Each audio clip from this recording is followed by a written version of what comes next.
आप देख रहे हैं आखिरी चेक शिवा के साथ। तो चलिए बढ़ते हैं आज की कहानी की ओर।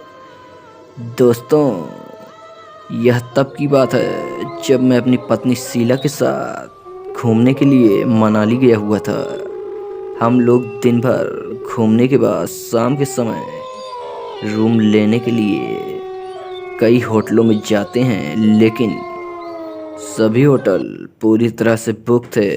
हम दोनों थक हार कर एक लास्ट होटल जो बचा हुआ था वहाँ पर जाते हैं।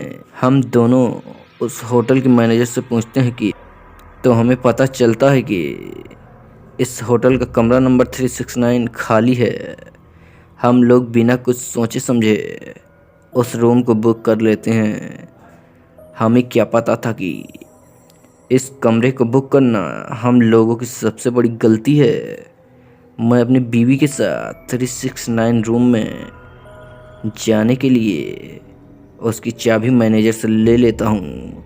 रात का समय होने के कारण तीसरे फ्लोर पर पूरी तरह से सन्नाटा छाया हुआ था। मैंने 369 नंबर वाले रूम को देखा और उसमें लगे ताले की ओर देखता हूँ तो उस ताले में जंग लगा हुआ होता है, जैसे मानो वह कई वर्षों से बंद हो। यह सब देखकर मेरी बीवी बोलती है, देखा ना आपने, मैंने कहा था कि 369 नंबर ठीक नहीं है। मैं ताले में चाबी को डालता हूँ लेकिन वह ताला खुल नहीं रहा होता है। लेकिन थोड़ी सी कोशिश करने के बाद जब ताला नहीं खुलता है तो मैं ताले से चाबी निकालकर मैनेजर को बुलाने के लिए जैसे ही पीछे की ओर देखता हूँ, ताला अपने आप खुल जाता है। यह सब देखकर शीला हैरान थी। हमने जब दरवाजे को खोला तो दरवाजा की किरकिराने की आवाज़ से पूरा माहौल भंग हो जाता है। हम लोग काफ़ी थके हुए होते हैं। मैंने वेटर को कॉल करके खाना लाने के लिए बोल देता हूँ। इसके बाद हमारे साथ जो हुआ वह हमारी समझ से परे था। वेटर ने खाना तो लाया लेकिन वह चुपचाप खाना लाकर खड़ा हो जाता है, जैसे वह हमें कुछ बताना चाहता हो। मैंने उससे पूछ ही लिया, क्या हुआ, तुम इतने डरे हुए क्यों हो? उस कमरे में एक बात अजीब सी थी, उसमें एक लाइट चालू बंद हो रही थी। हमने खाना खाते हुए टीवी को चालू कर दिया। हम लोग खाना खा ही रहे होते हैं कि हमारे दरवाजे पर किसी की दस्तक होती है। दरवाजे को लगातार 2-3 बार खटखटाने के बाद खटखटाना बंद हो जाता है। मेरी बीवी दरवाजे के पास जाती है लेकिन दरवाजे के पास कोई नहीं होता है। अभी 1 से 1.5 घंटे हुए ही थे कि किसी ने फिर से दरवाजे को खटखटाया। इस बार मुझे बहुत गुस्सा आता है। मैं दरवाजे के पास जाता हूँ तो दरवाजे के सामने एक लेटर पड़ा हुआ होता है और उस पर मेरा नाम लिखा होता है।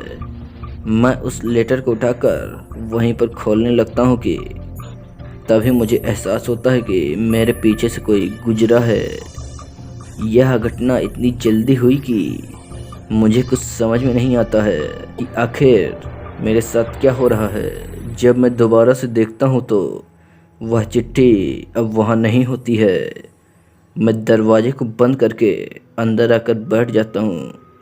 तभी अचानक से कमरे में लगा टेलीफोन बजने लगता है और उधर से आवाज़ आती है, साहब, आपको इस कमरे में रहने की इजाज़त किसने दी? कुछ भी हो, आप तीसरी बार दरवाज़ा मत खोलना, आप बहुत बड़ी मुसीबत में फंस चुके हो। तभी उस कमरे की लाइट पूरी तरह से कट जाती है और कमरे में अंधेरा सा छा जाता है कि तभी दरवाजे पर किसी की दस्तक होती है। मैं धीरे से पूछता हूँ कि कौन हो? उधर से आवाज़ आती है, अरे सर, मैं हूँ इस होटल का मैनेजर। मैं धीरे से दरवाजे को खोलता हूँ। दरवाज़ा खोलते ही जो मैं देखता हूँ उसे देखकर मेरे हाथ पांव फूल जाते हैं, क्योंकि दरवाजे के बाहर सफ़ेद साड़ी में दिल दहला देने वाली लड़की खड़ी होती है। उसका सिर धड़ से अलग होता है और उसके बाल खुले हुए होते हैं। मैं यह सब देखकर जल्द से कमरे का दरवाज़ा बंद कर लेता हूँ। मेरे दरवाजे के बंद करते ही अचानक से होटल के कमरे की लाइट चालू हो जाती है। जैसे ही कमरे में रोशनी होती है, मेरी नज़र पंखे के ऊपर जाती है। उसमें एक लड़की फांसी के फंदे से लटकी हुई होती है तथा उसकी जीभ निकली हुई होती है। शीला यह सब देखकर रोने लगती है और वह बेहोश हो जाती है। मैं शीला को गोद में उठाकर दरवाजे को खोलकर भागने लगता हूँ, लेकिन जब मैं लिफ्ट के पास पहुँचता हूँ तो लिफ्ट पहले से ही बुक थी। मैं वहाँ पर खड़ा रहता हूँ कि तभी तीसरे फ्लोर की लाइट तेज धीम होने लगती है। मेरे कानों में किसी के फुसफुसाने की आवाज़ सुनाई पड़ने लगती है। तब तक लिफ्ट भी आ चुकी थी। मैं लिफ्ट से नीचे जाता हूँ और तब तक शीला को होश भी आ चुका था। हम दोनों यहाँ से निकलने में ही अपनी भलाई समझते हैं। मैंने जल्द से अपनी कार को निकाला और हम दोनों वहाँ से निकल लेते हैं। कुछ दूर पर ही एक मंदिर होता है। हम लोग पूरी रात उसी मंदिर में गुजारते हैं।